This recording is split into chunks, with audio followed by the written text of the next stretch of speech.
All right. I mean, I'll, for the most part, just answer questions. I mean, like Brad said, we'll be going to Boston, playing the Fenway Bowl. I would think that means against a future ACC opponent, which is, kind of cool. We'll get to kind of leave this chapter and begin that chapter a little sooner. And just had a good team meeting with the guys. I mean, the bottom line is we're still celebrating what happened last night, and we're not going to let news of this afternoon that maybe we don't agree with overshadow that. So. Tonight at 6:30 we'll have our team banquet.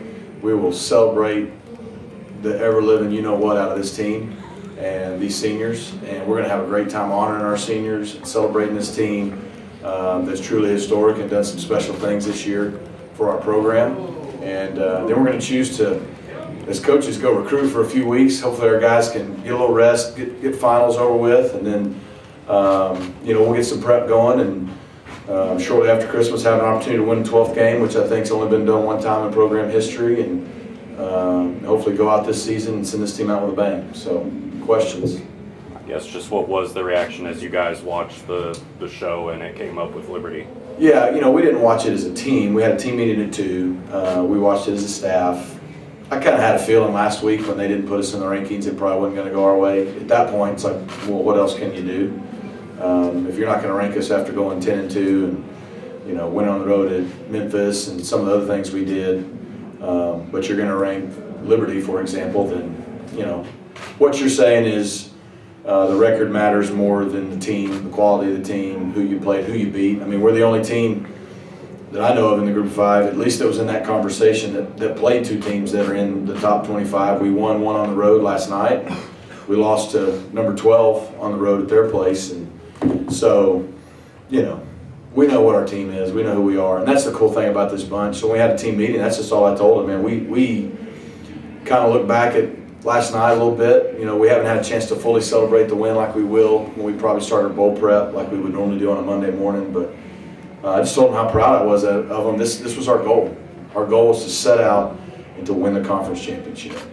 And talked about it the first day of fall camp, and I never said the word again. We just talked about the championship process. They bought in. They earned it. We're sure of who we are.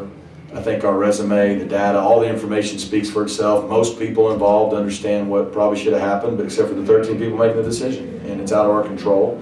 So we're going to choose to celebrate last night because these guys deserve to be celebrated. They earned it, and then we're going to get ready for our last game with this team and try to go out with a bang. Rhett, is what happened why you said what you said last night about y'all's resume compared? Yeah, I said my piece last night. Clearly they didn't listen.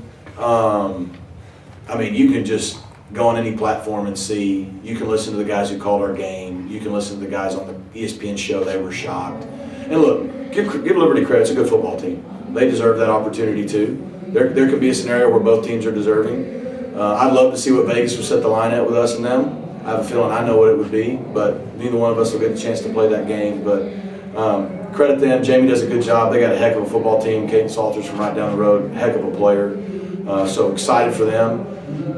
It's part of life. Disappointments. There's a soon-to-be conference member in Tallahassee not real happy today either. It just happens. You're on one side or the other. But we're choosing to be pretty fired up about what happened last night, and we're choosing to enjoy it. So yeah, I said my piece last night. I do think we missed a layup. I think it's pretty clear cut, but I didn't make the decision. If you had an inkling last week that it may not go in your favor, did you and your staff say anything to the players prior to last night's game to try to guard against any kind of a letdown? Or no, and the only inkling I had was just my gut. Like, there was no secret intel. I found out today when it popped up on the TV screen like everybody else. And no, we never once talked about it because this team was driven for one goal. And look, playing in a New Year's Six Bowl would be awesome. I've been able to coach in a few of them. They're cool. I don't know what they were called when I coached in them, but whatever. The Fiesta Bowl, the Rose Bowl, the Sugar Bowl, I've been in all 3 of those, and it's pretty cool. I love that experience for our kids because they earned it. But that wasn't our goal. Our goal was to bring home a conference championship, and we did that. Mission accomplished, and there's nothing more gratifying than that, and we're going to celebrate that with our kids. I think I got asked the question like last night about style points. I mean, when you go dominate a top 25 team the way we did on the road and win a conference championship, that's all the style points you need. Coach, moving into a new conference next year, how much confidence does this season give you with a lot of unknown ahead? It gives us confidence. It gives we continue the momentum our program's had over the last several years. We went out. I'm raised, you always want to leave with your boots clean, the saying. You want to leave the best way you can, leave a place better than when you found it. I feel like our program is leaving the American better than when we got into it. I think as a program we're leaving the best way we possibly could have, obviously. I think our guys have handled it with class. I know we're very grateful to the American. We got a lot of momentum going into the off season. Going into the ACC is going to be a great challenge that we're excited about. It's not going to get us any wins next year, but it sure helps. I mean, there's a lot of momentum on the recruiting trail. I think there's even maybe more today coming. So, it was cool. We had the team meeting at 2. We didn't have a lot of disappointed, dejected guys. I mean, sure, they wanted that opportunity, but they're still fired up about last night because that was what our goal was. And they'll be fired up to go up to Fenway. I mean, I got to coach in the first game ever played at Fenway. It's pretty cool. I was going to ask you, had you ever been to a baseball game at Fenway? I have. My best friend growing up in college in Arkansas, he now lives in Greenwich, Connecticut, but he went to out of college and got started in private equity in Boston, so I visited him a lot. So he lived like, you could see the Citgo sign from his apartment. So we went to a couple games. He got married there, so we went to more. And then when I lived in Connecticut for a year, we drove the boys up one night to watch them play the Yankees. That was cool. And then we played our second to last game of the year was the first game ever in 2017 played at Fenway. So we played it, and it was really cool, just the history, and you walk out of the dugout, and so I know the Bowl will do a fantastic job, and maybe third time's a charm for our program going there. Once you got out of the stadium last night, what was the response like from SMU fans, from friends, former colleagues? What was that like? I had a headache when I finally got out of there, just from the game in general. That's not abnormal. And then the celebration part, I'm losing my voice, the media, the celebrating in the locker room. One of my phones had a little over 200 text messages. And then my other phone's been out for like 4 days, the screen doesn't work, so that's kind of cool.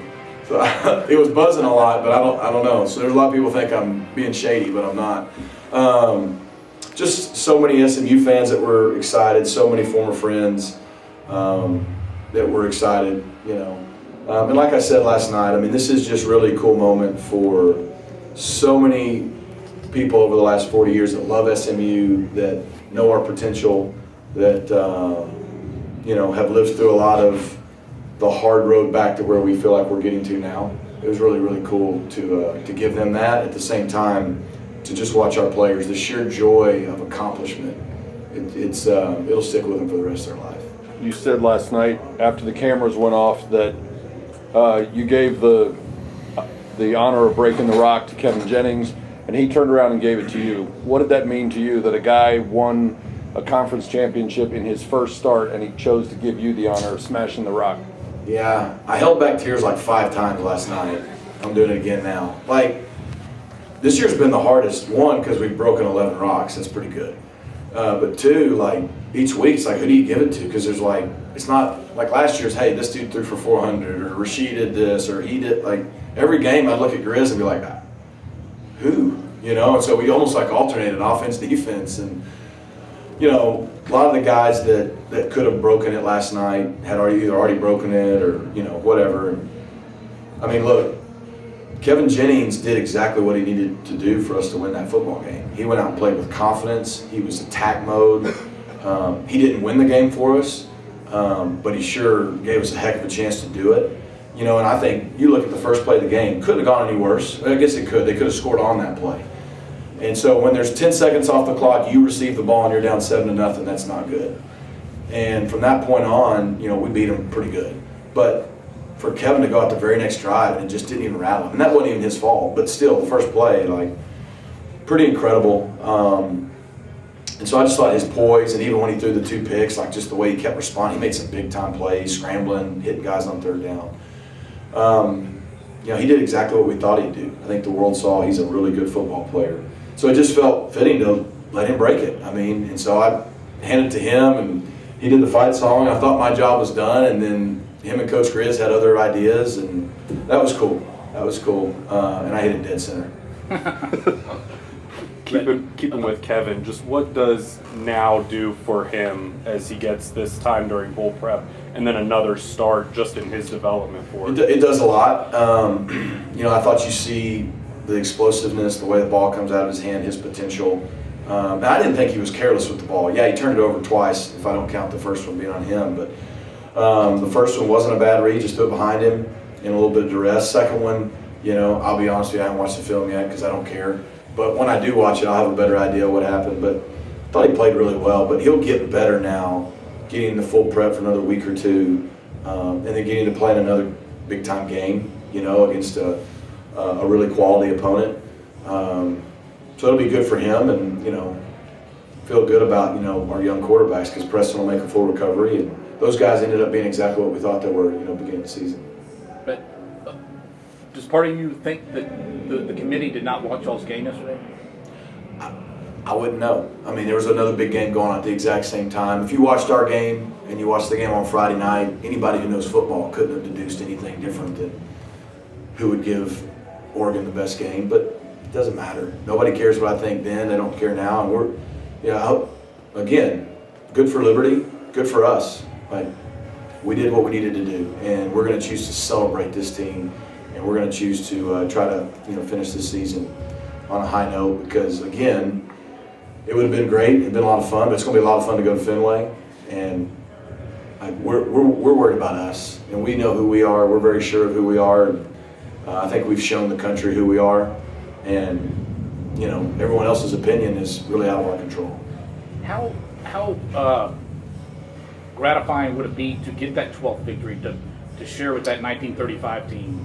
Yeah, it'd be really gratifying. We've knocked off a lot of haven't been done in a while or haven't been done evers this year, which wasn't our ultimate goal, but we've talked about it at times when we've done it.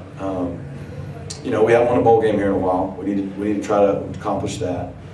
Getting number 12 to tie the school record would be big time. It's like I've said the last 3 or 4 weeks, whether or not we win or lose that game is not going to really validate or diminish this team's accomplishment. I think it's pretty cemented, but it would sure be fun to, again, finish and send our seniors out the right way. And, with the odds of us playing a future conference opponent, it would be a heck of a way to leave the American and enter the ACC the right way. You mentioned that before you start practice for the bowl game, you and your staff are going to go recruit. Yep. How many players have you heard from since you won that trophy sitting next to you? Well, I know a lot of it may be on that one phone that's not working. So, I've heard from plenty. Certain guys start following you all of a sudden on, it's X now. I got to start calling it X, not Twitter. Look, it's a good time to be in this state. It's a good time to be here. We have a ton of momentum. We won 11 games. We won our conference. We're ranked in all 3 national polls. We're going to the ACC. We're in Dallas. A lot of kids in Dallas want to come play here. They've always really wanted to come play here. Now they have a great excuse to come play here. So recruiting's going to go well. It's like I told the staff earlier. It's a lot like last year. We found out we were playing BYU on the 17th for 13 days, and it was the only 2 weeks of recruiting. And we never made a decision not to get ready for the bowl, but we made a decision we were going to make sure that recruiting didn't suffer. And we're going to do the same thing this year. These next 2 weeks, it's all about improving our team going into next year. And we're going to have plenty of time. Fortunately, this game's about 10, 12 days later than the one last year. We'll have time. We'll be prepared. Our guys will be ready to go. And our goal is going to be sole focus on winning that game. But these next 2.5 weeks are critical to finish up this high school class, which has had some additions lately and maybe more because of all that's happened. But then obviously how the transfer world's going to go as it opens up, really tomorrow and goes for the next month or so. Anything else, guys? Just want to be respectful of the men's team since they're starting. I know it kind of just happened with Fenway, but kind of cool. Rangers win their first World Series ever. You guys win first conference title in forever, and you're finishing it up in a baseball stadium, little Dallas. Yeah, that is cool. Too bad we're not playing where the Rangers play, huh? But we just tried to follow the Rangers' lead this year and go and take it, and we did.